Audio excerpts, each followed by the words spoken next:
Congress is now getting involved in the growing immigration enforcement debate going on in Fairfax County.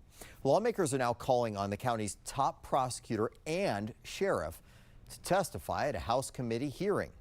And it comes after our extensive coverage of a mother who police say was killed at a bus stop by an illegal immigrant. That man arrested more than 30 times beforehand, but repeatedly released. And we've been asking why. 7 News' Josh Chapin continues our coverage of that tonight. Josh? Scott, we reached out to the Commonwealth's attorney as well as the Fairfax County Sheriff to see if they will go testify before the House. Meantime, Fairfax County leaders, top leaders here in the county, are talking about this case, trying to figure out ways to prevent this from happening in the future.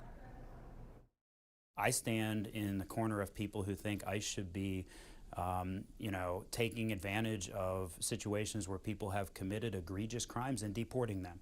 And I wish more of their focus was on those individuals. Jeff McKay, chair of the Fairfax Board of Supervisors, said Abdul Jalloh should have been deported back in 2018. Why was ICE not successful dealing with an individual who was not here legally and had committed egregious crimes in our community? So that's, one intersection right out of the gates that jumps out at me. We reached out to ICE to ask about this. McKay said Jalloh was first arrested in Fairfax County 8 years ago. He said Sheriff Stacy Kincaid turned him over to ICE, but nothing happened. It concerns me that our police were doing such good work, arresting an individual, a dozen times, sending them through our judicial system, and that our judicial system was not more successful in prosecuting this person and holding him accountable for the egregious crimes. DHS has not said when Jalloh arrived to the United States from Sierra Leone. They also didn't say whether he had received legal residency at any point. Jalloh racked up a list of charges, many of which were dropped both before and after current Commonwealth Attorney Steve Descano took office in 2020. At one point, Fairfax County Police even wrote to Descano's office warning that something like the stabbing of Stephanie Minter might happen. Because I was afraid of unintended consequences, just like we have.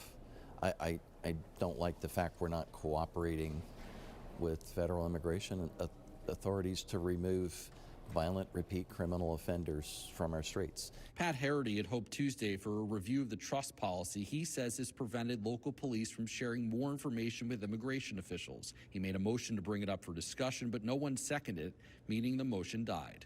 We need to stop what's happening because it's happened too many times and it's going to happen again. My big question is, if we don't do this, what do we do? Scott, ICE responded to me in the last 20 minutes or so. They didn't comment on the 2018 issue, but they referred us back to the previously reported detainer that was not honored. Scott? All right, Josh, on top of that one, thank you. Right now,